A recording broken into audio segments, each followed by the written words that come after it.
is funk. Thoughts deep, boy steeped in the depths that he sunk. Big stress, depressed in the middle of fall. Sky gray, I late in the thick of it all. I wonder, how long can a human survive just staying alive or carrying the rest of the tribe?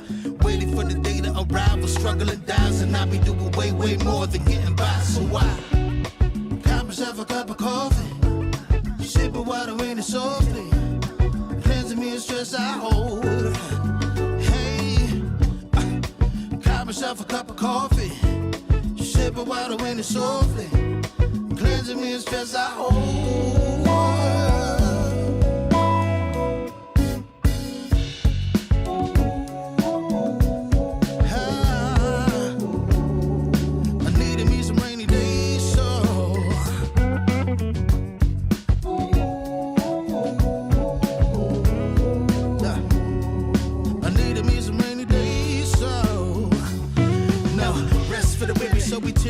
Realize life is so much more than just living a day.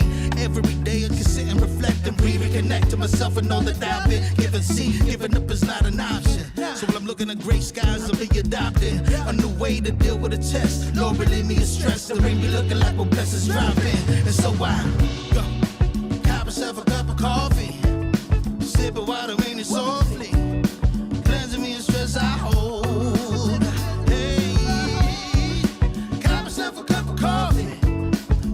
Water in it softly, cleansing me of stress I hold.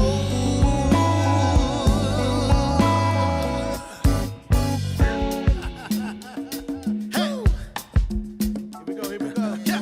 Let's do this. Y'all ready? 1, 2, 3. In times of test, let no harm beset me, oh my Lord, oh my Lord.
Divided we stand, once you. Where the hell is Dave? Well, if you're out there already, good evening. It's Saturday, September the 11th at 9:07 p.m. Eastern Daylight Time, if you're on the East Coast. We have a special day today, and I didn't know this until 10 minutes ago. We're going to have some more guests, and quite frankly, that's a rarity. But tonight, the rarity occurs, and we will have 1 or 2 journalists added to our list. So that should be really, really nice. Now, the problem is we're waiting for some guy over here, and I don't know what he's doing right now. I think he's trying to get his guests. So we'll wait for a second for Dave. All right. Anyway, I think I should probably start talking because the show must go on no matter what. So First of all, again, good evening to everybody. Last week, maybe it wasn't even last week, maybe 4 or 5 days ago, I had been watching a special about Eugene Debs, and let me just throw a picture up here of Debs. I had known about Debs for many, many years, and known he was a great American, and he was the man who basically tried to help the worker in the United States. I mean, he really, really understood the problems of capitalism when it was unbridled, and he was for the little guy. I think I'm going to keep Debs on instead of Dave here in a second. Dave, are you there? Nope, never been there. Well, it's funny. You're not on yet? Well, we're on, but you for some reason look like Eugene Debs today. What? Huh? How? Boy, is that me? Yeah, that's you. Is Ralph there yet? No, it's not going to work. Judy doesn't know how to use a computer, so they may come in here. It's just be you and I. Well, So they can sit at your seat and you can go to the bathroom. We'll see. We'll play it by ear. All right, Dave, it's good to see you. Look, I had told them that we were probably going to have a guest or two tonight. Well, I might use one of my many personalities. I don't know. Right. You can, whatever you have to do. Why do you have Eugene Debs on? He was a socialist and a wacko doodle. And what are you doing? What are you, not American? He was not American. Yeah. Dave's being sarcastic, so don't believe him, okay? Dave Debs is one of my idols. Right. And I think his picture rests on the wall of Bernie Sanders. Bernie Sanders saw him as a big hero. And, again, I had known about him for many years through a friend. We never learned about, or very little about Debs in history class in high school. Maybe, there was just one, little passage where it would mention he was part of the railway union or something like that. But, Dave, this is kind of tails off on what we were talking about last week with textbooks and places like Texas. They're just not going to dedicate a decent enough section about this American. And the reason why I brought it up is that Ronnie sent me a video with the Debs speech that got him in trouble in 1918 when he protested the war. Mark Ruffalo had read this beautifully. In fact, I'm going to put it on. It's only about 4 or 5 minutes. But as you listen to this, you'll see that this guy was the real deal. He was way ahead of his time. Everything that he said in 4 or 5 minutes in this, you and I, Dave, have been talking about. Now let me ask you a question. I misunderstood, or maybe I misunderstood. So this is going to be Mark Ruffalo reading a Eugene Debs speech? Right. There's not his comments on Debs, but he's actually he may say a sentence or two. But not right now. Right. Okay. There's one by Tim Robbins where he does it, but I think it's almost so exaggerated. I don't really want it. It's fine. While that's on, if I don't get back, I'm going to go up and try to set up one last time our guests. They're actually. We could probably fit them in you'd have one headphone, right? You can't really do that. So we'll figure it out. Okay. Right, well, how many? You do have your Mac though, right? I have both, but Judy's is not doing it properly, and mine won't allow me to link. And we're in the show. But she should have Chrome, right? I mean, Brian, it just isn't working. This is. So we'll do what we can. Technology not working in the Price household tonight. Well, you're a loser. What can I tell you? I'm associated with you. I was over the winner before. Okay, well, the loser's going to put on Eugene Debs. Okay, let's go to Debs right now and see if we can. Check. Well, it's actually not Debs, of course. This is Mark Ruffalo, and we'll talk. Dave and I will talk about it as we go through this. Again, it's only maybe 4 or 5 minutes, but it's well worth it. So if you're watching at home or if you're watching after the show is recorded, you may have seen this before, but it's well worth listening to every sentence. Not that. That. All right, and boom. Another eloquent voice against World War I was that of Eugene Debs, the railroad union organizer and leader of the Socialist Party. On June 18, 1918, he addressed a mass rally of workers in Ohio knowing that his words could lead, as they did, to his arrest and imprisonment. His sentence of 10 years was upheld by unanimous Supreme Court decision. Here is the speech that led to his arrest. Sam Johnson declared that patriotism is the last refuge of the scoundrel.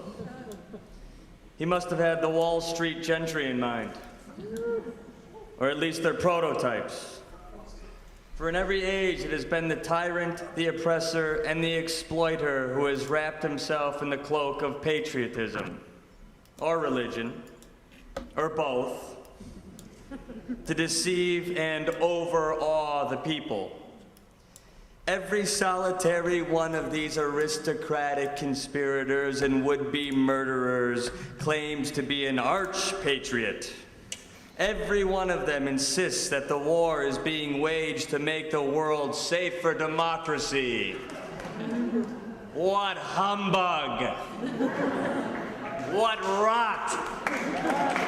What false pretense!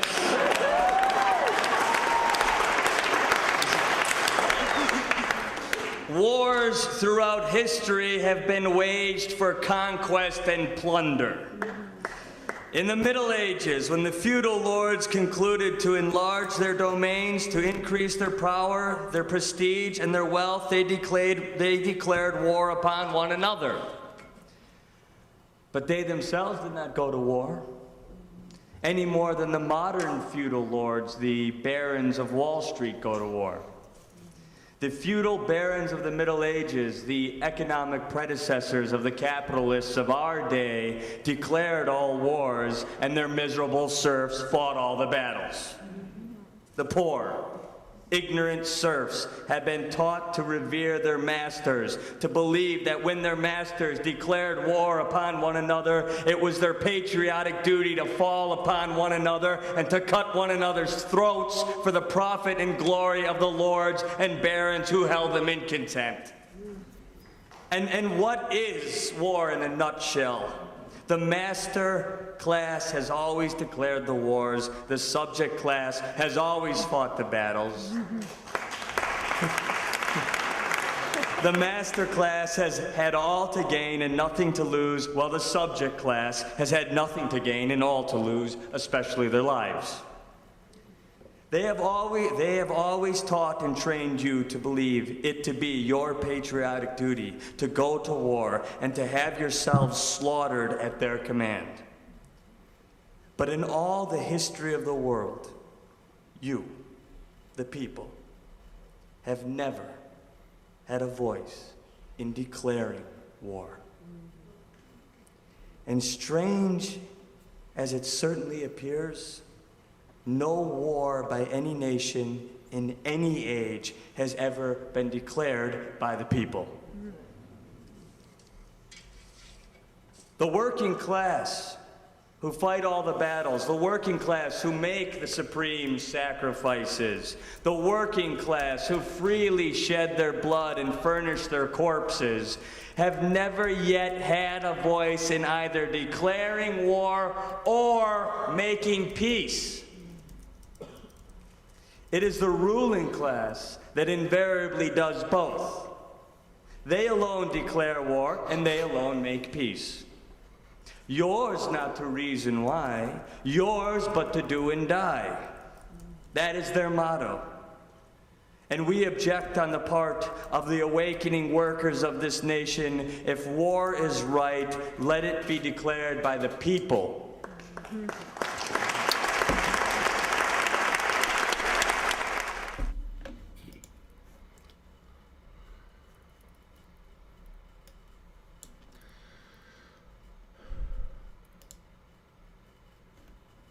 All right, Dave. So you saw that. Now it was more about war, but he mentions, how we get into this idea of, patriotism and religion using this type of thing. And it reminded me of exactly what happened on January 6th. It seems like Trump, wanted people to fight his battles. He wasn't getting what he wanted through, his chicanery, at least not to the finish line. And he was going to have these people do this. And then you had, of course, some of these other ones getting involved. So I just thought it was kind of worthwhile to show Eugene Debs, because you can see that, these problems have been there before, obviously. But the great thing is that there are people like us and our viewers who get this shit. You know what I mean? And they might have been, 100 years ago or 200 years ago. They just didn't, they didn't have the technology for this, but they got it. And he got it, And if it wasn't for people like that, this guy was just trying to push for a 40-hour work week. What we would expect. And this guy would get his ass thrown in jail for shit like that. Well, he got his ass thrown in jail for shit like that then, okay? Mm-hmm. I always find it interesting, Brian, that, let's start it this way. We know that your favorite president of all time, number 45, had a problem. I saw the figure today. It's over 100,000 lies in 4 years. That's a lot of lies, okay? And yet people believe it is true. Now, I would ask anyone to listen to Mark Ruffalo doing Eugene Debs. So it doesn't matter who did it, right? It's Eugene Debs' work. And point any holes in that. Where were the holes, right? Mm-hmm. What did he say? Hey, Anthony, what did he say when that was wrong? I mean, not wrong. I mean, what did he say that was false? Now, you could argue, he didn't say anything false, right? So let's look just real quickly. Brian, I'll turn the question to you. Hey, Sandra. Dave, they say you're echoing. Are we... I don't know. Am I? That's you. I don't hear it on my side. I don't either. So thanks for letting us know. But it's your fault, If we're still Brian. echoing, tell us, okay? Because... Yeah, so I can always switch mics. So what happens is this. It's Brian's fault, everybody. No. Well, I know what I have to do if I have to do it. Okay, we're good. Okay. So, yeah, because you didn't take it off from the other, which you don't do, but that's okay. Anyway, let's get back here. So let's run the American wars. Brian, do you think any of the American wars, as you studied it, were justified? What's your take on it? Well, you and I have discussed World War II, and of course you have to stop the despot. But even with World War II, it could be said we knew what was happening in Europe, and it was a just war. But the question remains, why didn't we get involved earlier? We saw it was happening, to England. We knew what was happening with the Russians, and just because they were a socialist nation and they had Stalin, we wanted to keep away. And then you had Charles Lindbergh. So when you ask that question, we say, when is there a just war? We would definitely have to put World War II in there, but there is that asterisk. There is that piece, that thread of evidence that, nothing's really justified. I mean, again, you have people like Trump trying to justify, his crew going to war for him up to the Capitol. And now, even though that was one day, that is essentially what happens in any type of war. Right. Well, it's interesting, when I think about World War II, of course, my father fought in it, as I mentioned before.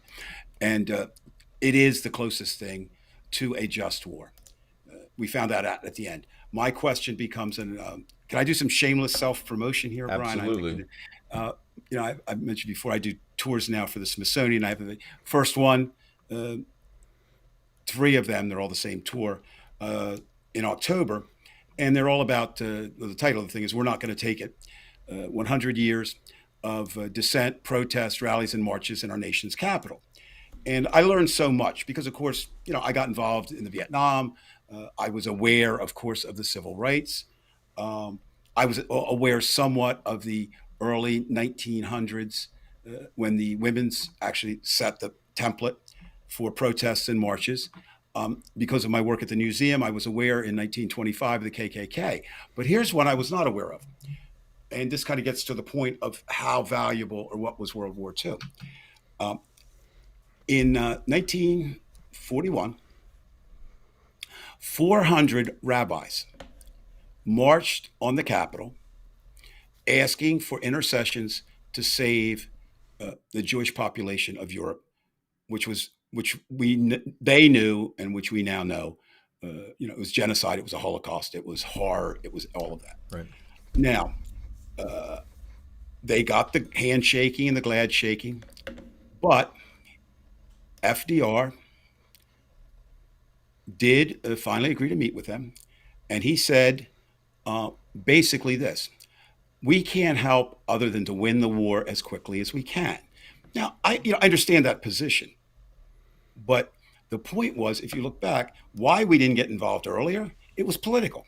The country did not want to go to war, uh, which is a little scary what Trump wanted to do. Remember, America first, bring us back. That's what we were kind of coming out of. Depression, very similar, now. And so FDR, a great president, if you rank the presidents as such, but I think he had some failings in World War II that kind of put your asterisk you mentioned on. One is we didn't move quickly enough, and we knew what was happening. Okay, we also turned away some ships with refugees and sent them back to their death. Right? We have maybe the most blatant misuse of the First Amendment rights in history, or the second. I wouldn't say the first. Abraham Lincoln was the most abusive in the Civil War. But you have FDR interning loyal Japanese American citizens who kind of at the end, they were one of the most decorated units. It was all politics. And it gets more to people. You know how Mr. Debs was saying kind of it's just this unity thing. Well, a lot of people felt they were German Americans. They didn't want to get involved. Lindbergh, who was an American hero, said, we don't have to do that. Lindbergh was honored by Adolf Hitler. Hitler used Lindbergh, and Lindbergh having the ego that he had. So, yeah, was that good? I suppose you could also look at the American Revolution if you wanted to say it was good, because without that revolution, we don't have America. But as we move to the wars, I was not born. So we moved to the wars of my lifetime. I was a child in Korea. They never called that a war. It was a Korean conflict. And then we moved to Vietnam. Then we moved to, a couple operations in Grenada and some other places. Then we moved to Desert Shield, Desert Storm, Afghanistan. And just recently, and I think this is also where it ties in, you were tying into Trump, I think it's another way. The GOP is not crucifying Joe Biden. They crucify him no matter what he did, but they're not crucifying Joe Biden for saving lives. Do you realize now, unless something else happens, another American doesn't have to die in Afghanistan? Right. So my point is interesting. We go to war, rah, rah, rah, rah, rah, rah, rah, rah, rah. But we're really hesitant to go for peace. And I think the other thing is Debs would be rolling in his grave, if that is possible, because it's gotten worse since his time. Now, the Constitution specifies clearly that only Congress has the right to declare wars. You know when's the last time they declared a war? World War II. That'd be it, right? I was going to say. And then Korea. Vietnam wasn't. And now suddenly the president can decide. And while I think Trump is the embodiment of all this evil, maybe we were lucky in one respect, because one of my real fears when he took over was that he would push the wrong button. He had the red button for his Coke, and then the red button for nuclear war. And I thought he might push the wrong button because he said, "Not wrap that tight." But he did keep us out of the wars, but he didn't even do that right, because he did it by catering to dictators. Whether it was Rocket Man, his buddy in Korea, or your best friend, Vladimir Putin. So war's a bad thing. Now, of course we know that's a bad thing. The other thing is, and American history is littered with that truth. The old men declare war, the rich men declare war, and the poor young men fight it. It would be an interesting concept. Think about this. I don't even know if it's usable. You could do it. Okay, the president says, "I want to declare war. We're going to have a vote tomorrow. Everybody who votes for it or against it." I mean, that's kind of I don't know if you could do that, but the point is well taken. I mean, today, and I'm sure we'll talk a lot on the show, about 9/11 and how it compares to what's going on now. And I think perhaps the saddest thing was having dinner tonight, and Ralph Danheiser, we wanted to have as our guest, but because I'm not that computers are just going crazy in my house, so I can do this one. Anyway, he read a something from his daughter, and Ralph has lived here forever. Worked on Capitol Hill, was a reporter, one of the last reporters to interview Castro in person. He's 83 now, and his daughter was working here, and she described today in some really good writing her driving in and what she did and how she ran back. But she did say at the end something that is maybe the saddest thing of all. For a few minutes, Brian, after, yes, police action, not declared as a war, Veg. The idea was that we were united. Do you realize at that moment, George Bush could have gone down as the greatest president, since whom, I don't know, FDR. But it all fell apart. And now it was direct result of why we're in Afghanistan. If you can explain to me, or anyone can explain to me why, yes, the Taliban was there. Yes, they were hiding, but Osama was in Pakistan. We've talked at length about, the difficulty over there. So I don't know. Mr. Debs, you said, was ahead of his time. No question about that. Yet he was one of the most reviled men. And a true American, but he was very pro-American. He just wanted to have the Well, workers. no, you got to understand. That's not American. Let's look at it. Let's look at it in reality. When they vilified him. Who's the American that more people admire? The workers in the warehouse at Amazon or Jeff Bezos? Who runs the damn warehouse? Who do they admire? Well, Jeff Bezos. Everybody. Who do they, Donald, it's always, and I've never gotten that. How, if the working class, the poor class, would cross those barriers of race, and sexual preferences, and just say, we know there are more poor people. We know there's more working people than rich people. I'm going to do something I always fault, and I'm sorry for this, but I don't have the statistics right here, and I'm not going to go to my phone. But I think I read somewhere, it's about, I don't know, what is it, like 41 or something, I think of the senators, it's in the 40s, are millionaires. So like almost roughly half. Do you know anywhere else? So the rich, we said last week, and I think this will end my comments on Debs to show how right he was. You've read, I've read, we've all read, there were no winners in Afghanistan. That's not true. You know who won? Companies like Enron.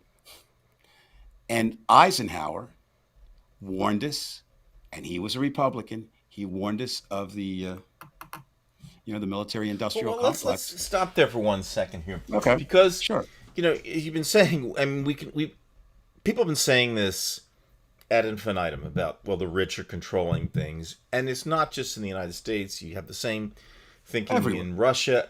I've heard the exact same statement over there. They're almost tired of hearing it. But the bigger point, I say, Dave, is these people were, as you are kind of alluding to, they worship the rich. They're willing to say, okay, we're following Jeff Bezos. This is a guy. This is a guy I'm going to look up to. They're going to look up to. It's like almost as if you just look at somebody who's attractive and saying that, I think they're great people without even knowing if they're really a good person. You're absolutely accurate analogy.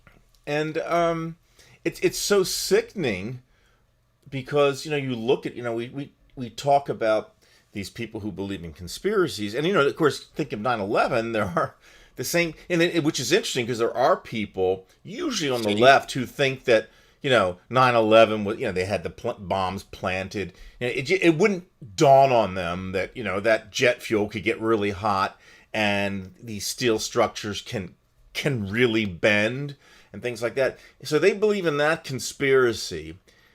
And yet these crazy people who believe in conspiracies on the right, they don't usually believe in that conspiracy, but they have their own. And that's not to say that it's equal or anything like that. I'm just saying, how do we get to the point where these people just jump off the cliff, basically? And that's why you almost can't blame the rich, because these people, as Deb said, they're like serfs, but they they buy it. And surfs at it, I mean surfs. Debs in his best moment got 6% of the vote in 1912, Right. which is still great considering the times and Well, whatever. is it? I mean, is it great in this sense? Debs. I mean, I don't want to make a one-on-one comparison, but the closest thing we have today, I would say, to Debs on the male side would be Bernie Sanders, Right, and right? he has a picture of Debs in his No, office. and the female would be not Nancy Pelosi, but the Probably woman AOC. IOC, exactly. Right. Now, they are the lightning rods for the right. I mean, well, Right, anybody who, and this is why they went after Debs. I mean, J. Mitchell Palmer went after him, and that exactly. was it. Well, now here's something, Brian. I would ask, and it's speculative, and it's going out to Veg and Trev and all these smart people we have that watch us weekly. Can you conceive of a president running on a platform where you knew he could do it, running on a platform of peace? Because you know what people hear, the right and others hear, peace. Well, we got to be ready. We have to be ready. We have to do this. Do you realize, again, not you personally, but all of us, do you realize how much money was wasted in Afghanistan? Now, I understand there'll be people who argue with that women got, there were certain things that did get better. But unless we were planning to wipe out, which you can't, in a civil war, unless we were planning to stay there forever, any gains were short term. But again, though the military industrial complex won in the fact that Enron's war, it really was, in there, right? So, unfortunately, America is not there yet. Now, Well, Dave, why do people like that worship the rich? I don't. oh, come on, Brian, it's pretty easy. Would you like to be rich? I'd like to be. No qualifications. Yes, Would I like yes to be or no? rich? For some reason, I want to say no. Okay, that's fine. You're a fool. I want to be richer You than are Jeff rich, Bezos. man. What are you talking about? I know I'm rich not in material things, but rich in the spirit. Oh, no, that's biblical. Never mind. You got all those porno magazines in. Well, your that's that closet. again. I could sell them. I'm going to come back to that. You said a great segue for a moment. It gets you every time. People, no, people, right? They idolize. They've always kind of idolized what they want to be. Now, money is money. They really, you make money a lot of different ways. The caveat that I would use with rich is, I don't want to screw anybody over to get rich, which is almost an impossibility. Okay, almost an impossibility. And secondly, I would want to use my money as Mackenzie Bezos is doing, giving it away. Now, she's not giving away, I don't think, because she's so altruistic. I think she's giving away to show up her ex-husband, right? I think. But the point is, people want that. They want a shot at that. That's the ultimate in the American dream. I mean, go back and look. The great American novels, Gatsby, what it's about, money. It's this thing. And yet it's been shown time and time and time again. Beatles lyrics, trite though they were, money can't buy you love. It can buy you a lot of things, and it can buy you porno love if that's what you want, but it can't buy you real love. But people want that. They also have this idea because of social media now and because of commercials. Think about this. In the Depression, movies, right? No television, radio, and everybody kind of was in the same boat. I mean, there were still Right. rich people, Right. but you didn't know about it, right? And now, of course, two things in America. One is the television. I mean, when do you really see poverty on television? Poverty you see when you hit the streets here and see somebody going, what was it? It would be, I'm bad with distances, a quarter mile, not even a quarter mile from the White House, going through trash so they could find food to survive. No, I don't mean Mr. Biden should come out and do that. Or somebody sleeping on a grate outside here where Jeff Bezos's headquarters is. We have tremendous increase in homeless here. And yet people still, because It's on TV. Tell me about a real show on TV that really deals with poverty. The Wire did. Mm-hmm. Okay, that's why I think that's the greatest show ever on TV for a lot of different reasons. But one is it was a realistic portrayal of what America is, and we don't want that. We want the American dream is attainable for everybody. Who did that? Elvis, maybe. But he had special talent, right? I mean, that doesn't. But that's what we want. We just want that. And I think you said something. I really like that analogy, Brian, that you did with the beautiful woman. That this is the attraction. I want to be like them. If I hear one more damn time from anyone that Donald Trump is a good businessman, I'm not going to hit them because I'm nonviolent. But I'm going to just start screaming in their ear. He is one of the worst businessmen of all time. How do you lose money? Not in one, not in two, not in three casinos. Casinos are set up to win money. That's how bad he is. But because he's got his name in gold on a casino, he must be. And I've heard that too. Oh no, he must be. He's a con man. I've said it before, and I'll say it again. He makes P.T. Barnum look like a rank amateur. So, Mr. Debs got, what would we say, 4% of the vote? 6%. I forget. Brian, I can't hear you. Brian, I can't hear you. Oh, sorry, my mic was off. No, he got 6%. Do you have any? Stop for a minute. Do you have any idea what you're doing at all? Yes, I was tinkering with something, and I don't make a noise. I'm letting you speak, so I don't interrupt you. For Christ's sake! No, listen to this. I'm going to give you. You know the 10 Commandments. I'm going to reduce it to one. I hope not. I hate the first 4. I'm going to do 2 commandments for you on this show. Don't touch yourself. Don't tinker. And don't pretend like you're smoking a cigarette. So now I've only gone up to 3, but I can go up to 10. Okay. Don't tinker. Now, don't tinker. He hates when I tinker. I mean, this. Well, if it worked, I wouldn't mind it. Well, Brian. it did. I got a nicer scene in the background for you and all that kind of shit. Jesus, okay. Now look. What? Cigarette talk here.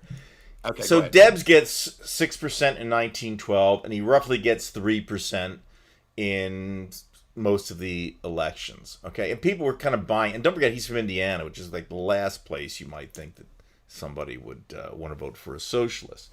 But he was making headway. But these events like the Sedition Act back in what 17 or 18, probably in 18.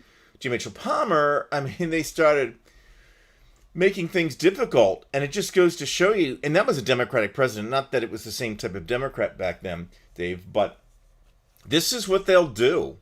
And this isn't like that real left-wing program we were talking about, 7 months ago. Right. We are the reasonable Democrats here, or whatever you want to call us. Reasonable. I like reasonable radicals. Okay, reasonable radicals, right. We're pragmatists.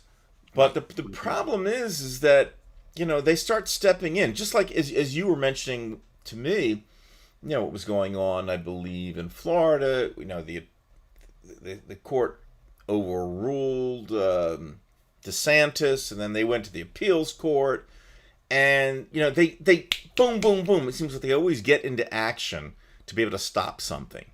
And of course, back then it was worse because they had the power. Even the Supreme Court, helped put Debs in jail. I mean, they went through. We find this guy. Look. People say, things don't change. They do, in this respect. I would say after Vietnam, during Vietnam and after Vietnam, it wasn't a treasonable offense to say my country, right or wrong, is not necessarily the case. Now it comes down to sheer power, though, right? I mean, but there are more people. But would Debs get more? I think the answer is yes. Bernie Sanders got more than Debs. Now he didn't make it to run, and Bernie did, which I consider. I know some of his people don't like that, but he did the admirable thing. He pulled out. Could you imagine what Trump's victory margin would have been if Sanders had run against Hillary Clinton as a three-way race as an independent? Trump would have walked. Trump would have been I making would a war. agree with you. But here's the weird thing about that. This is where the far left, all well intended, they might argue that we would get a lot of people on the right who otherwise can't Where? vote for. Where? I agree with you. I'm just I know, saying I there know, is that mentality. No, and if they say that, I will say I respect your opinion, but you are wrong. Like, okay, one vote. Antonio Reed, here's a guy who was a Republican, can't turn around and vote for Democrat. You know, he would vote for Sanders. Okay, let me ask you something. Antonio Reed. Oh no, he would. No, we knew he would vote for Sanders, but he would say you could get some people on the right. I think. Exactly. I don't want to really speak for him, but No, he I was agree. from the Republican Party, It's all a question. It's not a question of can you get, it's can you win. and I agree with you. Now, because there are people, Democrats, who would rather die than vote for Bernie Sanders. Okay? So he's not going to get all the Democratic votes. There are people who didn't want to vote for Hillary who would have voted for Bernie, perhaps. But it still would have been a split vote because you had two Democrats going up against one another. Right. So my point is, I think we're better. We're maybe we're becoming more liberal, but if you say that, how did we get Donald Trump? So I think I just shut down my own argument, right? In other words, half the country or a third of the country, whichever way you look at it, is getting more progressive, probably. But it's still a third, and a third. I know it sounds like I'm a broken record, but if you go back and look, when the country was formed, it was a third, and a third, roughly numbers. A third for forming the country, a third for staying with Britain, and a third just leave me alone and don't bother me. And here we are, how many years later, 200 and whatever years later, and a lot of times we're still a third, and a third, and a third. And power is okay. Right, you know how much- but even with the third, you almost sound like Herman Cain with the 999. Actually, Herman had some interesting ideas. Right, but what I'm saying is now that almost doesn't even matter now because you keep saying we can get this third to mainly vote for this third, and we're okay. Now it doesn't matter because they're cheating the system all the way through. So right, you you want really- to have a minority controlling the majority. We've said this before. Mm-hmm. That's the real problem. You really want to lose sleep tonight? I don't know if you've been following this. Well, here we go. Here's where Dave has become the pessimist because whenever he says you want to lose sleep, True. something really bad comes out of his I don't know mouth. if it's really bad, but this is where the Republican Party now is. So, there's a recall coming up in California. By the way, I think we have a new guest. I don't know. Is Tanya Delaney? So welcome. Hey, welcome, Tanya. No, I'm not a So- smoker. This is fake. Oh, Jesus, Pretense. forget you. All right. I'm No, I don't speaking. smoke. Learn something from that. So in California, we have this recall election, and of course, the current governor, Gavin Newsom, is a Democrat. California is a fairly looked at as New York as stalwart blue states. Maybe California being the most blue because of the numbers, et cetera. et Stevie O, cetera. hello. Good to see you. What happens is here, there was a poll before, and of course you got to be careful with polls. Ralph and I were talking about that tonight, but that it was kind of a dead heat and this and that and the other. But now Larry Elder, who is the main emerging character on the right, who talk about an anomaly, is a black conservative talk show host. I must have been good friends with Clarence Thomas or something. Not much, not many of this. His organization are already have sent out information about how the election is being fixed. They haven't even had the election yet. Right. So now The seed is planted. It's beyond seed of planet. It's word. I mean, it's just there. Because they Trump- already think that we're doing Trump something. has already sent out word that this will not be a fair election. Okay. And how do you know that? If you know that, would you give me the winner? If you really know that, Mr. Trump, would you give me the winners of all tomorrow's professional football games so I can become rich like Jeff? Well, you know Bezos? where you're going to have to go with this, something to think about, to worry about. If you're saying that this is happening, and I don't doubt you. But everywhere it's going to be. because that means the bottom line is we know where he's going to go with this. He's already got the people.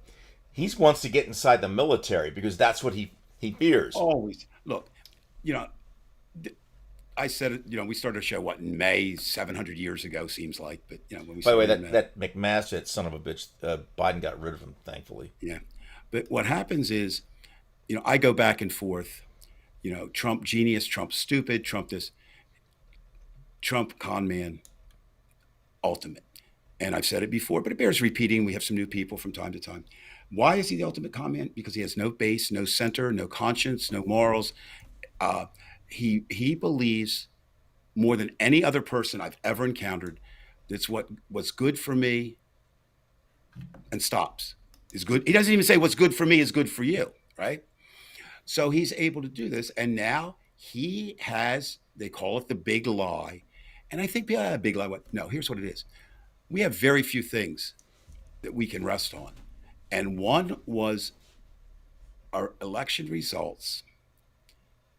Usually, were considered to be valid. Now, there's been appeals before, and they've been overturned. And yes, I still believe, it doesn't matter what I believe. I could believe in the Jolly Green Giant, but I believe that had the votes been counted in Florida, that Al Gore would have been president. But there's mitigating circumstances there. Al Gore couldn't win Tennessee. I think Al Gore ran a bad campaign. And he came off, again, with America's big bias of anti-intellectualism, whether it's Adlai Stevenson. Now, Bill Clinton was a smart dude. I'm just talking about in college, you know what I mean? But Bill was folksy. He had the best of both worlds. People say, "Oh man, he's a bright guy." Oh yeah, but he talk like this. So my point is, I'm going to make a prediction tonight. Here we go. By this time next month, my first political prediction and it's really early in the presidential race. I believe by this time next month, Donald Trump will have declared that he is running in 2024. But he hasn't done anything officially. I'm talking about an official declaration that I am running. And you look at some of the places he's set up for meetings. You look at what's going on, and as I say, if I'm right and he's not a stupid man, part of it is self-preservation again. Right. I would assume this is his tactic, and would be okay. So he drags out the charges against him as long as he can, gets in the White House, and that's 4 more years he's exempt from any prosecution. Right. And that's been the way he's handled things in the past. Just let things just carry on and carry on and carry through the court system. Very effective. Now you want to really lose sleep. There was a poll this week, and remember my caveat: polls aren't. As I was talking to my friend Ralph tonight and Susan, I said, my problem with polls, once there was just Roper, Gallup, and Harris, 3 major pollsters. You could pretty much take those to the bank, right? Can't do that anymore because there's so many polling companies. But a poll released, I'm trying to think, what's today? I was in Saturday. I never know what day it is. I think it was Wednesday. It was this week anyway. Showed in a head-to-head contest, Donald Trump and Joe Biden, Trump would win. Now, early, remember, Biden's ascending, right? Everybody loves him. Now you've got COVID back. You've got high gas, none of which is the president's fault entirely. But, Truman was right. The buck stops here. Well, it's not the people put the buck there, whether it stops there or not. And Americans have very short memories. Even some, well, maybe Trump wasn't that bad because my IRA was better. Maybe they weren't pro-Trump, right? So there you are.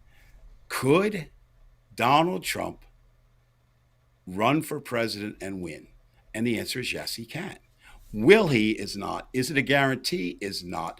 Will there be people who will do everything they can to keep him from doing that? All of that is true. But Brian, if you look at that end politically right now, if you look at California, you look at Florida, you look at Arizona, you look at any Republican state, you look at the courts.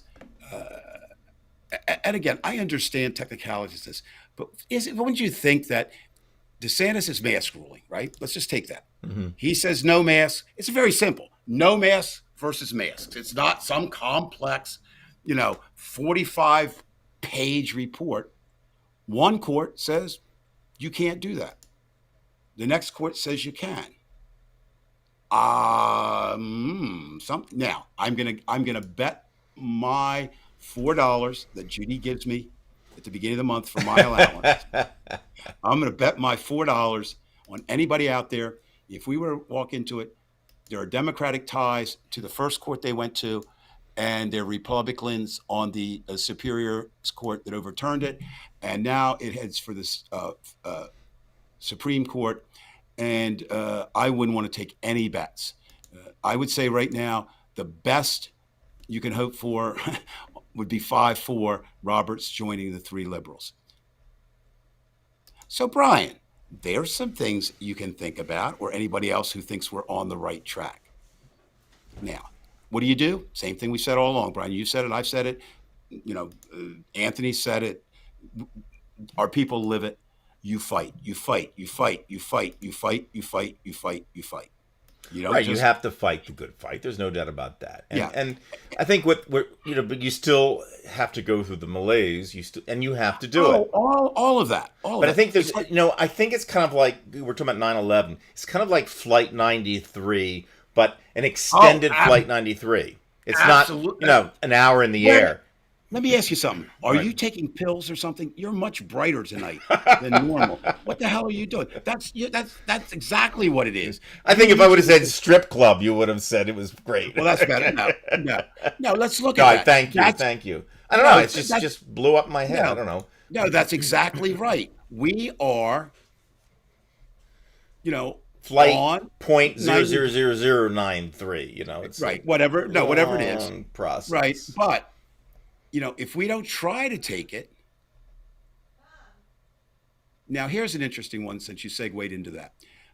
So, I tell stories. That's what I do so well. I bore people and they fall asleep. But anyway, you know where I live, in Crystal City. I know where you live. Yeah, I know you would live. And actually, our apartment complex is 1.4 miles from the Pentagon. I was walking from dinner tonight down, it doesn't matter, people would know, 23rd Street, but it's right here. And I look up in the sky, and there's the one single beam that's up there. Right. In New York, it's two, representing the idea of the Pentagon falling. Well, one of the most interesting stories, and there were so many this week, not all of them interesting. I mean, everybody has a story. You and I could tell our stories, and they're meaningful stories of where were you, and what happened to you. But the one that will never be solved, I do not think, is where was Flight 93 headed? Right. Virtually no one says it was the Pentagon. And there's a couple reasons for that. The pilots were not perfect, but fortunately it went into the Pentagon side where there was construction going on, or more people would have been killed. So that was bad planning. So it comes down to two sites, the Capitol and the White House. But back to your analogy, some brave people said, let's roll. And they tried. They are dead, but they did not die in vain. Think of how many lives were saved. It would have been even worse. You would have, especially. I would have thought they would have gone after the Capitol building because it's so big and they could just. Well, that's the theory. That's the theory. One theory, and the other is the White House. And they weren't putting it in the Potomac. It was either the White House or the Capitol. Oh, absolutely. Now here, this is interesting. And I never really thought about this until I did some research this week and reading about it. Now, if somebody wants to believe in God, I suppose you could say this would be one, but you got the death, so just fate or just how things work out. They had everything meticulously planned, right? They did. They had it down, their plan. But the one thing they didn't take into consideration was the backup from the airports. And they got off to a late start, and the last plane should have been in the air long before it was, which gave the people time to figure out what was going on on that plane. I would urge. Can I just note real quick that Dave, Ronnie's cousin was on that flight. I remember you However, she got off in North Jersey, and then whatever, went to Can Cleveland you or can, whatever. can you imagine? I mean, all those Yeah. stories. I'm not downplaying it. I mean, it was horrid. It was horrible. But I'm going to say something tonight that I'm sure is going to be controversial. Outside of the amount of loss of life, so that makes 9/11, more important, if you will. And I'm not doing that as a quote. I'm just saying, but I think what happened in January 6th is more destructive to America than 9/11. And Right. why do I say that? Because 9/11 George united us. January 6th divided us. and there you are. That's part of it. Also, a president. I did that like we all played that game. He's not my president. Well, hell, he was. Okay. I mean, I can't. I mean, I can't say what he was. He was elected the president. The president. Okay, I'm going to try for an analogy here. It's a little more of a reach than you did, but I think it's true. It was if George Bush called for the attack on the World Trade Center, and excuse me, and the Pentagon is the way it ended up, but whatever it was, and that fourth plane, because that's what the president called for an attack, and he didn't call for an attack on the country. He didn't call for an attack on the party. He called for an attack for himself because he didn't like the results. And I'm sorry. I'm sorry. No, I'm not a bit sorry. Fuck sorry. Every one of you goddamn idiots who went up there after the president of the United States said, I'll be up there with you, and got there and didn't see something was wrong. The man who said go there wasn't there and went on.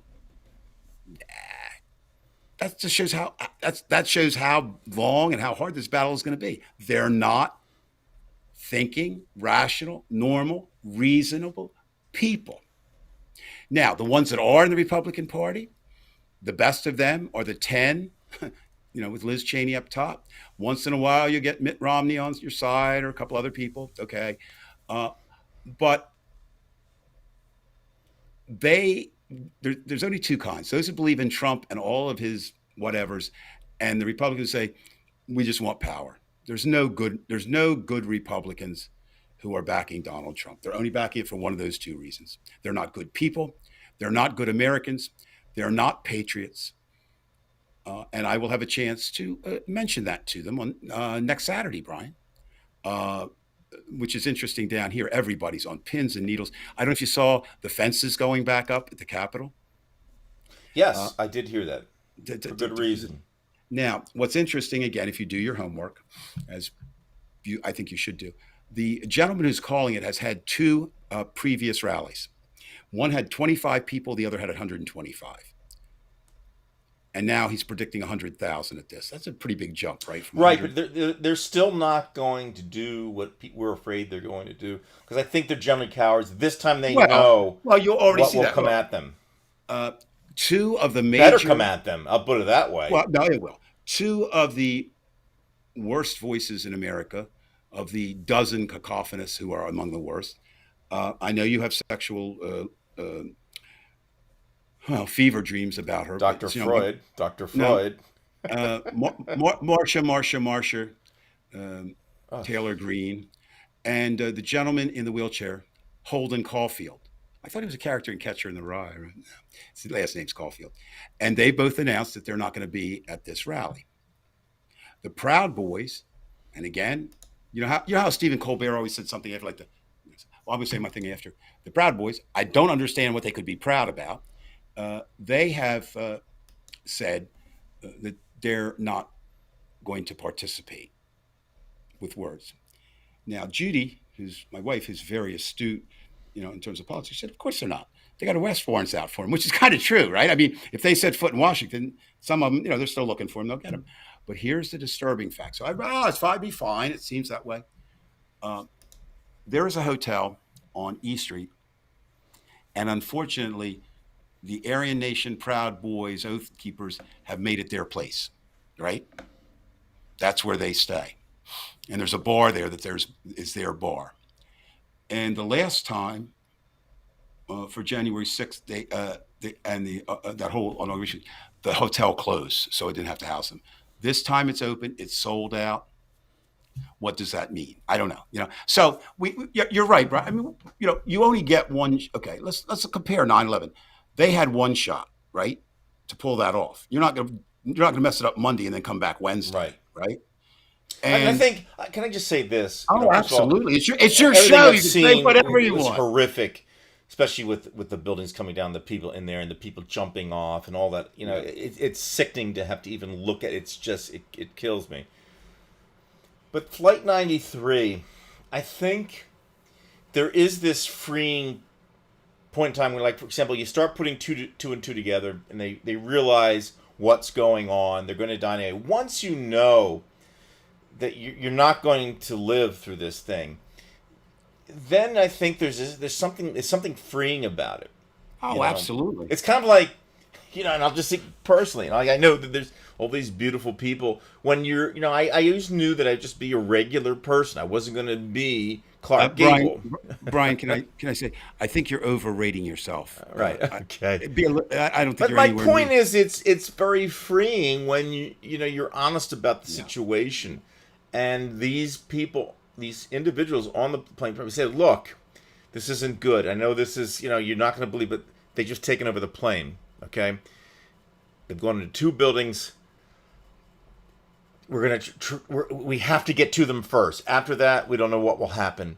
Chances are, we know what will happen, but we have to do something because now And I think that's again was freeing to them. They lived, their eternity in those 40 or 50 minutes, and they had to do that. And it was so heroic what they did. Oh, absolutely. Um, You've said numerous times, and in a I mean joking, but it's kind of a semi-serious way too, that you would like to be some hulking creature that could bring justice and righteousness and whatever to the land, and they were able to try that. You know what I mean? They really were, and I wonder. I think I know what I would do in that situation, but you never know. So I mean, I don't think you can. you would do not it. you. You would do it. You would do it. Well, yes, I think so, but you never know, Brian. Dave, no. There is this sensible point where you say to yourself, yeah, you would do it. I think most of us I who are I rational would would do it. hope. No, I would hope I would do it. My point is, Brian. Look, if somebody came into the theater and they're coming in with a gun, you're going to play by the rules and you're going to jump in front of Judy and you're going to take it. You're going to do that. Well, no. There's another way to play that. Put Judy as a shield. No, of course not. No, but what you would do. Okay, I know what I would do. it's not fun taking 52 No, caps of lead in you, but you no, do it. No, you do it. I think. But all I'm saying, Brian, is just like it's now 10:05, we don't know what's going to happen at 10:06. Anytime, and I can say with certainty, we talked about the Holocaust earlier, that I would defy. If I had money, I would have been Schindler. So not all moneyed people are bad. If I'd been, and there's another fallacy in myth, Brian. We talk about history. I can remember one of the questions I think many people had my age when I was young. Why didn't they fight back? Well, there's two answers to that. Number one, they didn't have a whole lot of weapons, right? I mean, to fight back. But with no weapons, they did fight back. You know how Right. long they had the standoff in the Warsaw Ghetto against, By the way, I not only- have the commentary display. I'm putting it on. I hope it's showing. Yeah, I'm not seeing it now, but I I have seen mean, it. Oh yeah, so yeah, I've seen it a little bit. what is showing in the background? Are there bricks or is it blue? No, it's showing. It says "Evil Yoda, no comment display tonight, Brian." So I see. At least it. I don't know- I've been under the impression that these comments have been going out. and I've seen them now. Maybe what happens a lot of times. People, that I love. No, I don't love Brian, but the idea of it is Brian is incompetent. So what you're witnessing is just more of Brian's incompetence. Eventually, I will take over the show, and that it will be a much better show. You got to get in the seat on time. Forget about taking over the show. Hey, man, I had have dinner. You know what I mean? Let me just look ahead with the comments. Okay. Yeah, well, maybe I can see. No, I can see them here, literally on yeah. the phone. They're here. If they're not, I'm sorry, but No, if I'm anybody seeing isn't, them come up. Brian, how about this? I'll give out your phone number. No, we don't need that. What else was I going to So, say? go ahead. So I want to pick up on something a little different right now. We're talking about heroes, and this is a I'm not sure situation. Okay, and it involves a gentleman who has a book coming out, and he's one of 9 people, and of course that gives you the hint. He's on the Supreme Court, and that is Supreme Court Justice Stephen Breyer. Now, Stephen Breyer, I'm fairly certain, is 82. He has been a staunch advocate for liberal causes. He's now the senior liberal Get a judge. joke. It's a joke. It's a What? joke. It was a good one. What was? If you can read Gary's comments, Judy would point toward the gunman saying, pointing, shoot him. Oh, Gary knows both of us, and Gary's absolutely right on that one. She might even pay the gunman. I mean, that. No. So you look at Justice Breyer, 82, and there are a couple comments I want to make about Justice Breyer. He has been, for what it's worth, I think he's been a very staunch advocate for the America that should be. But he's 82. Appears to be in relatively good health, but 82 isn't 42. And of course, a 42-year-old can die, and an 82-year-old can live to be 104. I'm not going to get in, we live in a society where we're getting older, and we don't want to stop everybody from doing things, right? We just don't. But at this point, I think if Justice Breyer asked me, what should I do? He's not going to. I would say, Justice Breyer, please retire while we have some chance of getting a liberal, a progressive, whatever you feel you are, in your place. We know what happened with Ruth Bader Ginsburg. And maybe this is unfair, but I think Ruth Bader had earned her right to hang on. You know what I mean? Not that, because she was the first, the woman. I mean, she was so much in the forefront. And it's been told, I don't know if this is true, but I could see that she really wanted to, she thought it would be fitting capstone to women if her replacement could be named by the first female president. Right? But it shows what can happen. Now, here's the part that Justice Breyer and I really part company on.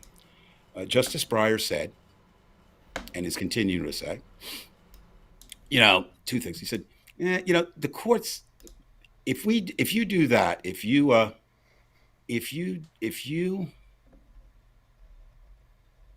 one of the plans or one of the proposals is, it's not stack the court. That's not what it is. It's just add justices. Of course, you're playing semantics, but there's nothing stopping you. There's 9 is not a magic number.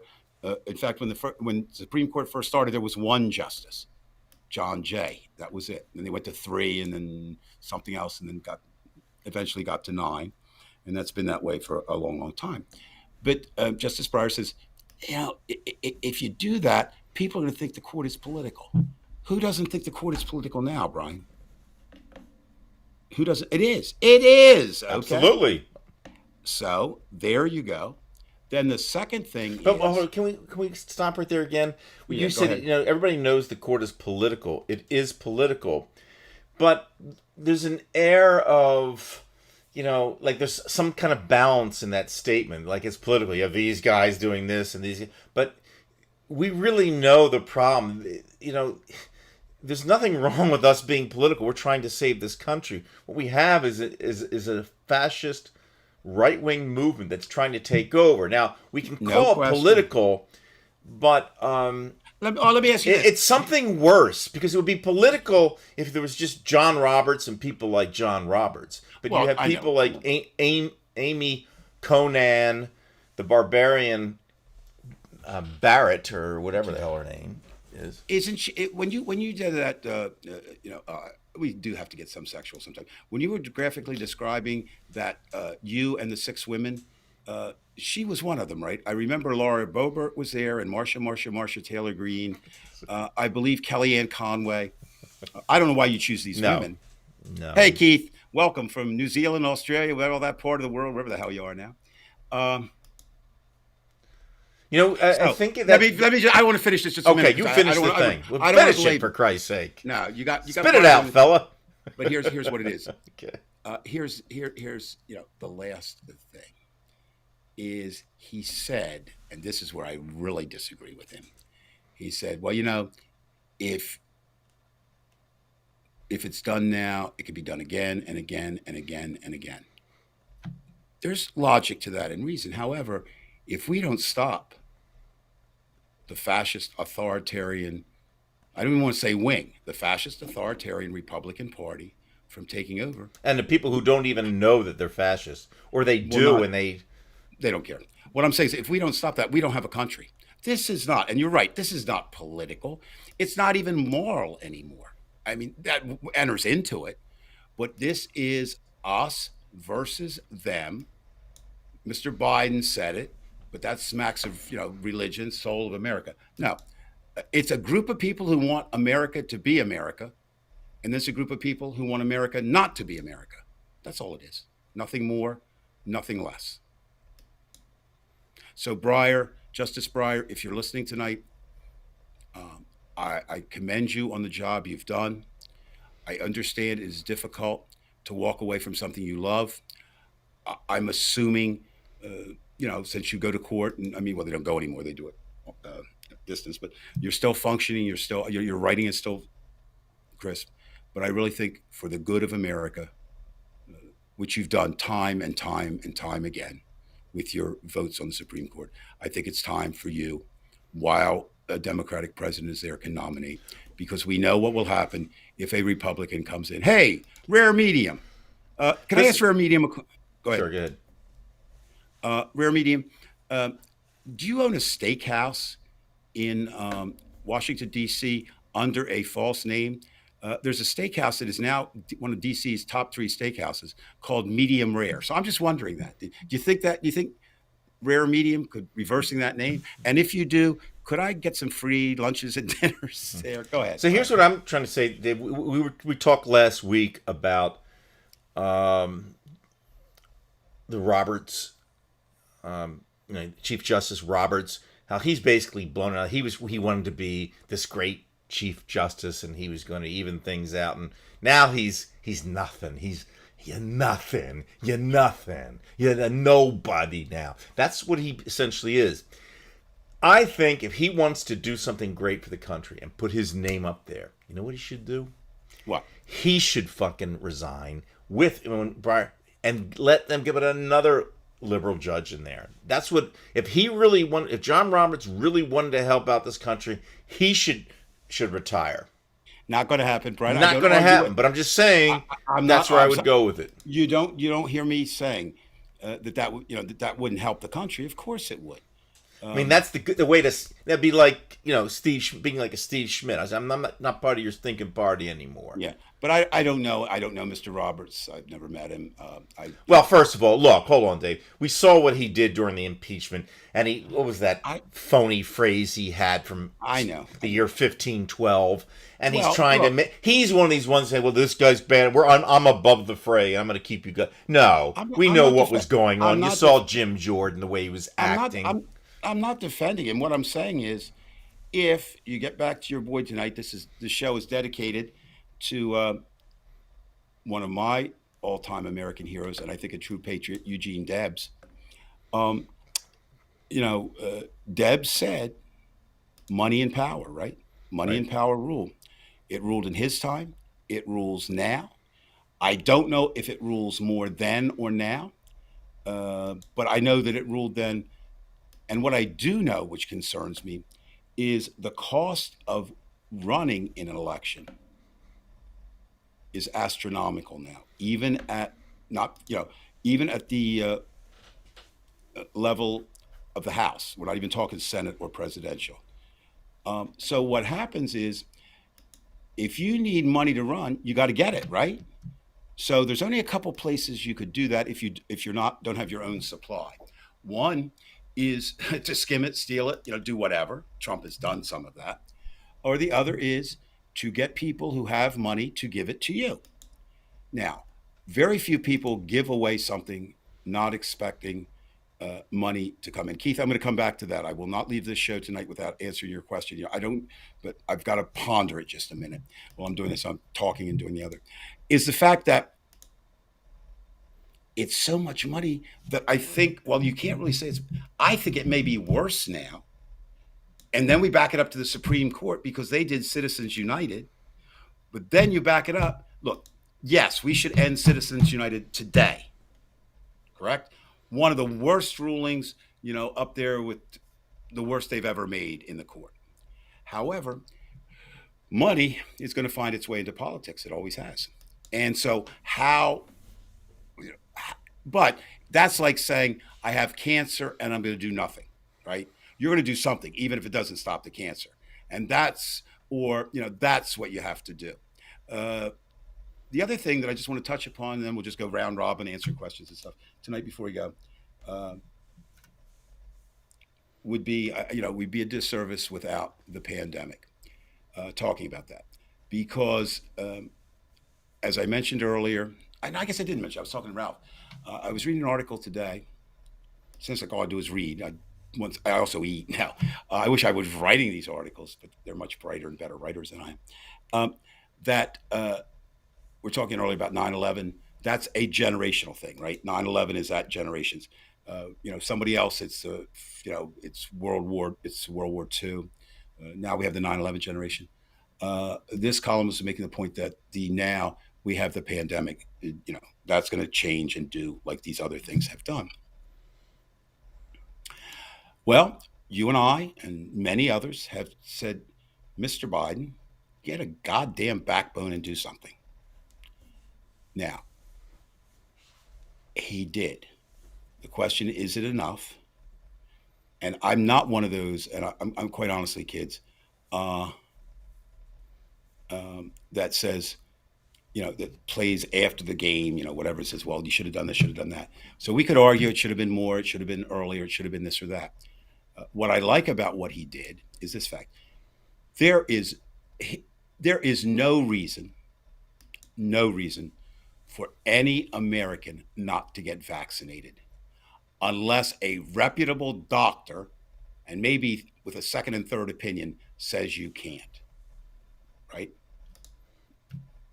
We're not going to get any more studies, it appears. And what we're finding is that even those that have the vaccinations, depending on what you're looking at, we're going to need boosters, and that's fine.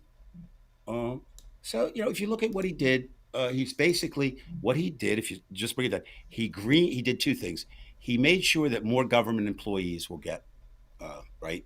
And that's very large.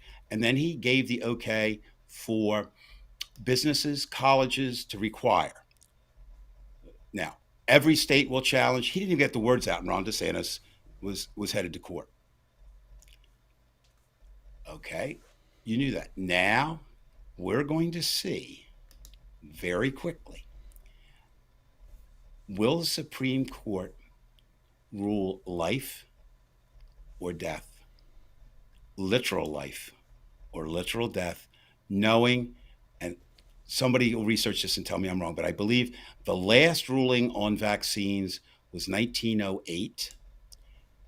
There's been a couple, and the court has always held or refused to hear cases saying, no, you have the right to order vaccinations when it serves the public. So I think that's something we're going to need to watch in the next few weeks or coming months. Mr. Biden has acted, and now it's back to the other side. The Republicans will attack in every way they can. And this I do want to, I want to ask our listeners tonight if they would do me a favor. If they can find it. I didn't look up, I didn't follow, it's just something I don't want to do necessarily. I'm lazy sometimes. I read a statistic, it wasn't really a firm statistic, it was just and it just struck me as high, that 75% of Americans over the age of 18 have had at least one shot. Does that sound right to you, Brian, or am I missing something? What do you think? I mean, we don't know. It could well be. It just doesn't sound right to me. I think it would be lower than that. Dave, you know what? I could give you an answer, but I don't know. I really. Yeah. Well, let me explain why. Closer to it, if anything. I understand that. It's still out there. But here's what we've reversed roles sometimes. Now, this is what I worry about. Number one, that statistic. Is it accurate or not? We don't know. And number two, of course, is 75% enough? And then the thing we've said all along, I mean, yes, we have to get America vaccinated, but this doesn't go away until the world is vaccinated. It doesn't go away. It just doesn't go away. And when are we going to Now, have Delta squared? We're just waiting for something well, like that to happen. we've been so lucky. We really have been fortunate. Delta is more contagious, but it's not more deadly. Well, I That's think, the one. well, if again, we've been through this before, but if it became more deadly, I've always said that it would have been better if it had been more deadly in the sense that it would have forced people to say, you've got to do it because death is a good motivator. It's like fire. In this case, it probably would have gotten a lot of them to jump. I mean, my cousin, even when he got scared, even though he said it wasn't for that reason. And if you remember, I mean, this is a minor thing, but it just fascinates me, the human mind. I mentioned a little bit last week. Went to see the Eagles, not the Philadelphia Eagles, who will win tomorrow against the Atlanta Falcons. Now, the band, the Eagles, and you had to be vaccinated, had to show proof of vaccination to go to the concert. 20 some thousand of us there, everybody masked, everybody vaccinated in theory.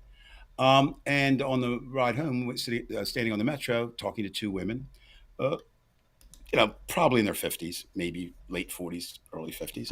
And the one said, "Man, I wasn't going to get that vaccination. I don't know what's in there. I don't know, but I want to see the Eagles." So it's kind of interesting. You know, you're saying if more people died, maybe it's just I can't see the Eagles, so I'll do that.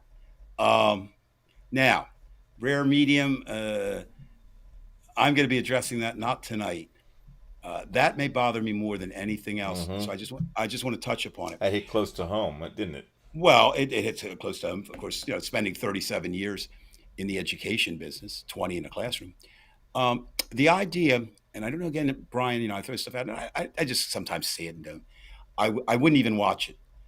I'm like, for example, I've seen Deliverance. I'm not going to watch that again. There's a scene in Well, there. apparently, as Sandy's saying, the Deliverance crew is in Moron County. Yeah, well, I agree. No, Sandy. So I mean, now down here, when I say down here in Arlington County, we are like at 81%, I think. But that's not enough to push. If you're at 40 and we're at 81, that still shouldn't push us to 75, right? But you know, the thing is that if we don't do better, the conditions are only going to get worse. So if we have to find, and I don't have them. I don't have them. And Brian, you say if more people die, I'm not so sure. You I saw mean, I the don't thing. want it to happen, and You, I kind of not really saying I really want it care to what be better. I'm going to go. I do want it to happen, but I'm just not sure that it would make anybody get it more. It would just. It's like saying this to me. I mean, this is the way I look at it. I'm against capital punishment because too many mistakes are made in arrests. However, there is one truism about capital punishment. If you kill someone for murdering someone, they will not kill someone else, right? So it is true if you get the disease because you weren't vaccinated and you die, you can't make anyone else sick, right? And so that kind of ties into what I want to say about that school board. As a watch, I didn't watch it because I can't watch Deliverance, that scene. I just didn't even want to watch this, but it's appeared in a number of places. In Tennessee, a young student appeared to be high school age from the pictures, stood up and talked at a school board meeting about why he was urging people to get vaccinated.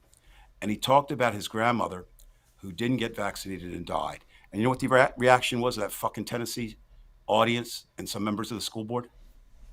They laughed, Brian. Right, right. They laughed. I left. I At saw that, that. I posted at that, yeah, at that point, to me, they said, I am not human, I am not American, and I'm not worthy to live. Now, could I kill them? I could not, because I don't believe in taking a life. Would I cheer on those who would? I certainly wouldn't have arrested. So that idea is, yeah, we overstate. We all do it. Oh, this is life or death. Well, pandemic is life or death. Now, we all have our personal battles to fight. I have, as people on the show regularly know, I have two grandchildren who've been in Australia since they arrived in February of 2020. They'll be coming back to America on December 20th. And now, are they back for good, For Dave? good, yes, Or for good. is What'll your happen son taking a new job again? Or no. He will return where he was at the University of Alabama. So here's the kind of the way it's going to work. They'll come in December 20th, and right now they're not vaccinated. While Australia has done many good things, they really blew through a number of reasons. They blew the vaccinations, and they don't have many people vaccinated because they don't have the vaccine, et cetera, et cetera. So it doesn't look like at this point, Audrey, who's 13, and Owen, who is 12, will be vaccinated when they arrive in the United States. And the joke is, but it's kind of serious, that if they have it at the airport, if not, they'll run. The first stop will be at CVS, and they'll get them vaccinated when they get here, which is good. And then they're going to spend some time with their grandparents in Boston. Then they're going to come here for a few days, and then they're headed back to Tuscaloosa, Alabama, because Michael is a professor at the University of Alabama. And so I want people to get vaccinated. And Brian, I know how, and I'm not, I mean, you were rightfully scared, as every teacher should be, once the pandemic hit, because you knew you were going to be exposed right. to that vaccine. Where, as a retired person, if it really got bad, I could lock myself in a house, and survive. I don't want to do numbers, but I know I've read of at least 25 teachers nationwide who have died since schools have opened in August. Wow. Now, I don't know whether they were vaccinated. I don't know all the details. My point is, and the kids now, I mean, it's like before, people were kind of hiding about, well, the kids don't get it much. Now they do. And there's also not just the fact that we're exposing ourselves to greater risk. We have the problem where, some fellow staff members, some of the students, they wear the mask up to the nose, which is completely ineffectual. And then you have to go through that whole rigmarole of, telling the kid to put the mask up. Then you're not supposed to tell it to your comrade because, that's kind of a union no-no. You go behind the scenes. And so it's very stressful across the country for teachers. Because there's so much going on with that. I mean, it's stressful to be a teacher. Now, I'm certain when you say that, unfortunately, well, I have stress in my job. Of course you do. Everyone has stress. Some of it's real, some of it's that which we create. All right. Right, but if you're facing 1,700 people every day, exactly. No, and I was talking to a very good, shall we say, con man salesman who wasn't really a con man. He was very good at selling products the other night, and we're just saying things. And I said, for the longest time, I thought that I was not a salesman, and I was completely wrong. All teachers are salesmen. They're selling, they're selling knowledge over ignorance, but they're selling to a buyer, the student who doesn't really want to be there. Have a good one, Kim, as always. But so we are salesmen, right? But we do know that kids are kids. I would think, they're going to live forever in their minds. I know I felt that way. Well, I don't even know if that's true, Brian. We hear that. I just didn't think about dying. I mean, that's different than think I would live. I mean, you don't drive a car 100 miles an hour, but I did. At that age, would I do it now? I wouldn't go a mile over 98. No, So, and you're going to be around those. And I don't know, Brian. I mean, I'll leave it up to you. Then all the people are still there. I don't know how much. I mean, I don't know. Will it be so bad that we have to go back to distance learning, which has been an utter, abject failure? Well, let's just put an asterisk on that one too. We can say this. There's two things that I see that have been very good. First of all, we've upped our game in terms of technology and things we still will be using to be more effectual with the students. But the other thing is the more advanced students, the students who don't like being bothered, being pestered by those who cheat or put pressure on, hey, give me the answers, or they act like assholes in class or something like that. those particular students always like that because now they feel comfortable. They're going to say, you know what, I've got my game and I can do it, and I don't need to be around them, Okay, and and I'll get my okay, credits. I'm not now, saying that's right, but no, for no, no, them, it's no. I effectual. understand, and certainly there are people. I'm not saying no. There's a difference between me saying that it was an abject failure and me saying that nobody got anything out of it.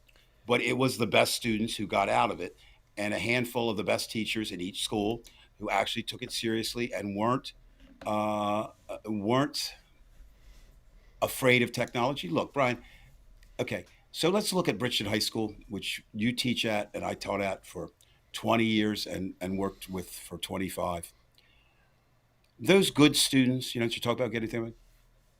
How many students now in Bridgeton High School roughly? Well, I Is think it it's 1620 uh, right now. I mean, the high school yeah, high school. students, That's what I not mean. teach. No, 1620. Okay. Just for sake of comparison, when I was there, which was, we fought off the dinosaurs and arrived, and it was just grades 10, 11, and 12. It was 2,200 students. So, I mean, it was immense numbers. And it's less now, but that's not what I'm comparing No, it I to. understand that. You're right. Those are different Of days, and 1,600, those students you said can make it with distance learning, what percentage of those 1,600 would you put? well, I would have to go by just basing it on my classroom last year. Okay, let me play it this way, I'd say Brian. the kids did really. I had more A's than I 50, normally have, so I'd 50% say of the, 30% of fif- the class probably benefited from it. 20 to all right. 30 Okay, that's fine. I tops. mean, and we're just doing that. So what about the, and I mean, we can play all day. Uh, Now, what I think sometimes you got to watch it. There's also a huge movement in America, which is not the worst movement, which is different than homeschooling. They want to do, they don't think that school is safe. Some before even, before this, and so they, uh, you know, but now you've pulled back it was that, it was a light switch both times. I mean, obviously you couldn't go. Now they want everybody back because that is the way education is predicated. But now, if you want to stay home, you can, right? I By the way, mean, I would say this: maybe we should, separate high schools from elementary schools. Elementary schools, it would be a drastic, no, horrendous failure to have remote learning yeah. because you can't have a 5-year-old kid sit still And you know what, at a Brian? desk for 8 hours. You No, can't. and I'm out. I mean, I'm outside now. I'm not there, and I'm not. I wasn't, averse to this. But what happens so often now, if you say it's an abject failure, I'm not saying like all the some, it just the system wasn't ready for it. It wasn't. And it's not. Crazy people are just hot. I'll When's say the this: time? it luckily because of technology, there was some movement, and they were able to, Oh, quickly do absolutely. it. Oh, I Without mean, look, that, we, we, we- having we've papers having to be delivered by the mail from school, we've oh, it would all have been horrible. oh my, I mean, we all should be able to say, man, if I had to be in a pandemic, I'm glad it happened now and not 15, 20, 25.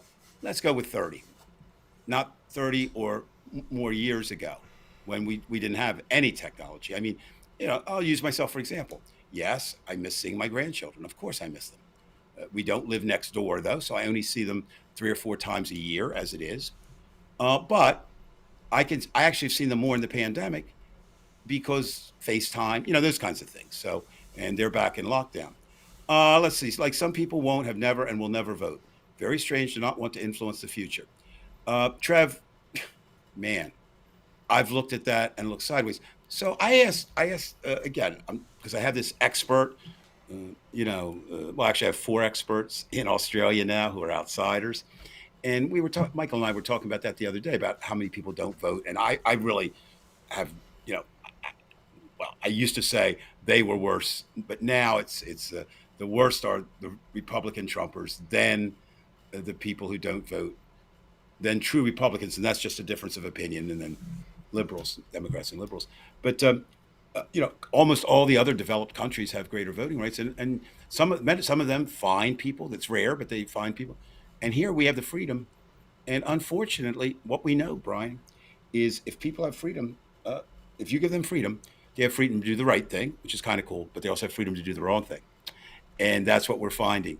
Something else, I had a hero destroyed this week, Brian, a hero that I've held for at least 35 years. Can I just speak about that a little Absolutely. bit? All right. And that gentleman is Henry David Thoreau. Now, we're going to be hearing Thoreau's name a lot because, of course, one of the first natural, in terms of back to nature movement. That's not the part that I disagree with. What I found out as I really started researching him a lot, there are four, if you had to say the four, what would you say, the four largest voices in civil disobedience in America, they would be, in chronological order, Thomas Jefferson, Henry David Thoreau, Martin Luther King, and Hannah Arendt. Now, there's others in there, but they would be the giant four. So Thoreau, you always hear the thing, if a man hears a different drummer, let him march to that beat. When a law is unjust, the only place for a just person is in jail, and that's kind of, so I said that's pretty cool. As I started looking at it, he actually is the civil disobedience poster child for the Trumpers, and here's why. As you really examine his writings, he said, "I'm not out to influence anybody or anything. Basically, if I don't think it's right, I'm not going to do it." Who does that sound like, Brian? Them, right? Your Republican neighbor, yeah. Now, Martin Luther King comes along, building on that and building on Gandhi in India. And Martin Luther King, being a pastor, built it on somewhat moral grounds, saying, that if an unjust law hurts people, then you need to change that. And Hannah Arendt came along and said that's the only way civil disobedience works. Is you can't have civil disobedience yourself. You have to have a higher cause than yourself. So you've got King and Arendt on the side of how I view civil disobedience. You now have this not my big idol, but a man. I got excited when I went to Walden for the first time, or when I read civil disobedience. But I read it, I think, without the thoughts that I needed to put into it. So what I'm saying is we have to be careful with freedom. What we said before, freedom is a very good thing if people choose rightly. Now, the question becomes, who judges whether they choose rightly? You, Dave? You, Brian? I'm going to say I'm comfortable talking about choosing rightly about the vaccination. Because at this point, I believe if you do not get vaccinated, you're a follower of Henry David Thoreau, who said, I don't give a shit about you. I think it's against my moral conscience to do it, and I ain't going to do it. And you can't survive in a society. You can't survive in a family. You can't survive in any group where you put yourself ahead of the group. It just doesn't work. Now, the converse is also true. You should not blindly follow the group either. So, for example, people say to me, are you a Democrat? And I say no. But if you looked at my voting record, I voted Democratic probably 95% of the votes that I've cast. Yes, Richie Havens. If you'd like one night, Sandy, I'll come on Environmental Coffee House. It's something I'm an expert in, and explain how that song came to be. A very interesting backstory on Mr. Havens and the Freedom song. But anyway, so it's that balance. And Brian, I would like to extend tonight my thoughts as I work through on this. Just as there's a battle between individual rights and group rights, we're seeing that play out in America. But we're also seeing the Civil War battle of state versus federal government, right? States have some power, and we set it up this way. And this week in Richmond, a few days ago, Robert E. Lee fell. Now, I think the South lost in 1865. Now, again, as a Texan, raised with Southern roots, one of my first passions was the Civil War. I bought into the myth of the South, the romance that they did. I thought it was chivalric. I thought it was noble that they stood up. And then I found out two things. First, I found out about slavery, right? And then I started thinking about treason and fighting against your country. And I said, wait a minute, those people were traitors. Robert E. Lee supported slavery, and fought against his country. Why would we have a giant monument to him? So, while people say, now, the last thing we want to talk about wouldn't be a show unless I talked a little bit about the hypocrisy of the other side. Not that we don't have our own hypocrites. Okay? They are screaming, as you heard them that day as they tore down, do not, that is history. You can't tamper with that. Yet, the 1619 Project, which basically says that slavery to Jim Crow to systemic racism, which is an absolute truth, we can't teach that. So they want you, on one hand, to keep the history that's bad, right? And they want you to keep the history, not do the history good. And guess who spent a speech on that, Brian Weinstein? Donald Trump, who said it horrific and horrendous that we took down Robert E. Lee. Fuck you, Trump, for that. But his next remark, he said, if we had Robert E. Lee in Afghanistan, we wouldn't have been defeated. You did have Robert E. Lee in Afghanistan. His name was, what was his name? I kind of remember him. No, Robert E. Lee didn't win the goddamn war. That's the whole point, though. Well, no, my point is, he's a loser. He lost to the guy who didn't keep a clean uniform, but he knew how to win. And there you are, okay? So, you were asking before, why the rich people? Why do we want to be? It's the same thing there in a different way. You just summed it up. General Grant was a drunk. He had failed in every job he had held. He was graduated to almost the end of his class, bottom part. I think two last custodians. No, I think two custodians who audited classes. But no, he was bad. He wasn't last, but he was. But doesn't mean he was bad. We know that some people just get bored. No, but academically, I mean, if you looked at his record, and yet he won. And yes. It's sort of like the comparing presidents. People forget about instincts, like that is nothing on a test. Tell you about, talk about modern sports.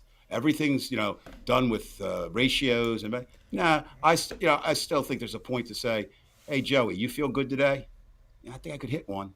And Joey gets up there and hits one. So Robert E. Lee studied more, he remembered 4 more lines of the poem. Who the fuck or whatever. But at the end, he supported slavery, a person of his time, but supported slavery, actually asked for extensions. At one point, he was supposed to free them so he could get more money.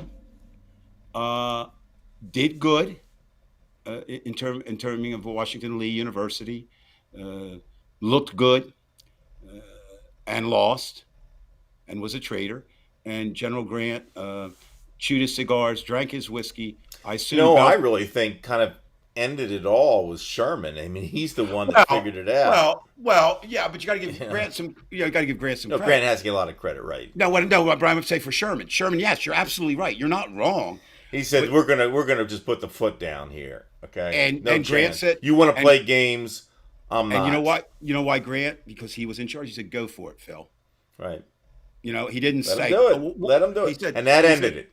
That ended it. It did. Now, it was brutal, but this brings me back to Afghanistan.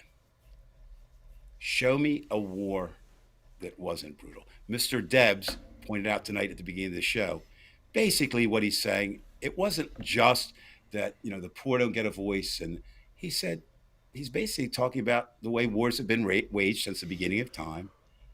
And so what happens is, if you're going to fight a war, there's only one object of the war, and that's to win. So you should never go, if you have to go in, you have to do what we did in World War II. You could argue later. I don't know what FDR would have done. That's one of the great what ifs of history. I think, again, even though I'm opposed to war, even though I'm opposed to death, even though I'm opposed to a lot of things, that I believe that dropping the 2 atomic bombs shortened the war and saved lives. Okay? And you're in a war, and it won the war. Okay? So, Mr. Trump, I have a shirt on, not tonight. And by the way, that's what war, whether it's the atomic bomb or you're, using gas or whatever, it's horrific. But if you're gonna play it out, play it out. Let's get it over with as soon as Well, quick as that possible. was Sherman's view. Again, he's credited with this. I don't know if he said these exact words, but war is hell. But He he didn't, certainly but he no. understood That's that exactly it. Yes, as so you got much. to beat them down until they Well, understand. or it'll go on forever. Now, what no one realized, the Civil War has never ended. We're fighting it today. Right, and that's what I was. I was just communicating with The some difference Russian is, people. yeah, That's the difference is, and anybody out there, send me a comment because I'm going to make a statement that I believe is true, but is certainly open to challenge. In the Civil War, yes, it was a war, brother against brother, all these things, but it was basically a geographical line, right? Basically the Mason-Dixon line, and then a little, out west. The problem is we're still fighting the Civil War, but now there are the Confederates, i.e., the Trumpers, in every state, in every city. But by the same token, we're in every state and every city. Some more than that. He always falls asleep. Veg, do you know why? and I get these. I I, go in and out. Sometimes I get really tired and sleepy. Then I get a no, jolt of energy. And I think Veg. I want to tell Veg because I respect him a lot. What we don't know, and the calling Dr. Freud. Calling Dr. Freud. well, you have to be for this, is he has a marvelous wife for anybody. Yes, I do. I'm very lucky. Ronnie is exceptional, and Brian would never in real life cheat on her. He just wouldn't do it. However, we all have fantasy lives, and so Brian spends a lot of his waking hours fantasizing about that group of 6 women and himself. And I used to be able to know them all. It's Lauren Boebert, Kellyanne Conway, Sarah Huckabee. The main one is Laura Boebert because he wants her just in high heels and the gun on her hip, and a few others. Anyway, and so he's very tired at night. He doesn't dream. Well, he does dream about them. So yeah, that's why it is, Veg. It's not because he does anything. He'll try to tell you it's because he worked the game last night late because he's the banker. And all. It's not true. He just has these fantasies. Yep, Trev, you're absolutely right. And yet, Trev, what bothers me is I don't see an end to war. Yes. Ronnie is beautiful. Yes, environmental coffee. Now, Brian, you've been paying attention. I haven't seen too many questions tonight. They've mostly been comments. And we I actually like that because it gives me the sense that we're really communicating well, two ways. We're not experts at anything. No, We're just people who read and Oh no, that's what you want. Because, absolutely. Because if you start coming to us and saying, okay, well, I don't have shit for you, folks. I really don't. And no, we're just two people. We're not stupid. We believe that we're intelligent, but that doesn't. But you said it before. What we did is have, well, actually, we have less conversations now than we used to. Just when we get together, it's kind of except when we're playing music, and then it was me calling for. When Dave and I, again, remember, Dave and I were in the end. We were the ones that really stuck together. We just couldn't deal with the rest of the band. Dave was always like trying to tell me, "Why don't we try while we're playing?" I know, play that good. I remember one of his friends one time we're playing, and he said, "This guy's been playing for 25 years, and you're telling him." It's just funny with Dave and I would always he's looking. Yeah. He's not looking at the audience. He's looking at me, and we're like, "Well, I'm trying to figure out. Yeah. I'm trying to figure out." When you stopped playing, were you just stopped for a moment, or were you scratching your back with a back scratch? No. You know what's funny though when we laugh about that? Isn't life strange in this sense? Okay.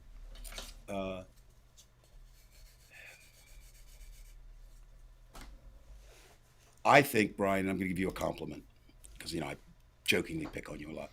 You are very consistent in what you say, what you believe, and what you do. And of course, that is the opposite of being hypocritical. Right. But what I find more interesting, and I try to, I can't judge myself in that way, but it isn't interesting how it crosses over. I mean, think about those musicians we played with who had to do it this way. Kind of like Republicans, definitely. Would they be Trumpers? I don't know. So it's I once read something that stayed with me, and they say, Dave, if it stayed with you, you should be able to quote it. I'm not. I'm paraphrasing, but basically they said the best life is when you live your life along the standards you have established, as long as your standards are right. Think about that. And the show, I mean, watching the people, or watching the comments come up, and I mentioned it before, but it bears repeating. It was hard for me, because I am when I speak, not on this because this is different, but when I speak, I want everybody's eyes riveted on me, And I start thinking these people are having other conversations, but that's great because this is the meeting place. Right. This is the Saturday night meeting place, and I would have told you if you told me that now I would start rescheduling my Saturday nights to do a show, I would have said you're absolutely insane. Now, yes, it's still not back, but we're back enough in DC now that there are some nights when there's conflicts. So tonight, I was able to negotiate. They have the couple we went out with had a later dinner hour, and I said, nope, we can go. It's I wanted to go at 6:30. They said 7. I said, well, then we're not going into DC. But so and that's the credit to you. It's a credit to the show. It's not a credit to me, and it's a credit to the people who listen. And even there, which is interesting because they don't really, it's not one of these. Oh, you said I said, but you learn so much if you just, yeah. I'm going to go with who put that one up before you just put up. I think it was I'm getting from Sandy. confused here. No, from Sandy, the one before. Yeah, I'm confused. My understanding was, Sandy, and I'll look at it because I don't really look at it until after we get done the show. He was going to go to casino and comment on a fight, so I'm assuming that's exactly what he did because that's after he attacked Robert E. Lee and Biden and all that. He was talking about that. So let's see if I'm right, and then let's see what we have to do. Remember my prediction. Donald Trump within the month, and if I'm wrong, I'm wrong. This show, what would that be? 4 shows or the 5th show from this, whatever works out. Will be a declared candidate for president. On that scary note, I will simply say the fight goes on. Thank everyone. I thank you, Brian, for having me. I thank everyone who watched tonight.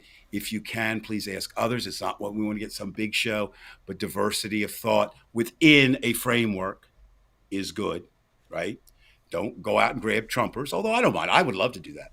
And I will ask this. If anybody, I've been thinking about this, Brian, you know me, I like to do things. If anybody out there knows a really good show like this, it's all conservative. I don't mean, Rosh, I'm talking a little show like this. Let me know. I want to volunteer to be a guest on there. I need to come after some people. I haven't had a chance for a while. So, Brian, thank you. I'm done. All right. Dave, it's a pleasure. Maybe next time we'll get your friend Ralph. We'll see what happens. But, and I had told people we're going to have some of your friends, the journalists. We tried. We did try, so we'll work on it, folks. Sooner or later, we'll have something. So anyway, I want to thank everybody. We really appreciate it, and we're on that long flight 93. No matter what happens, we all are because it is what it is.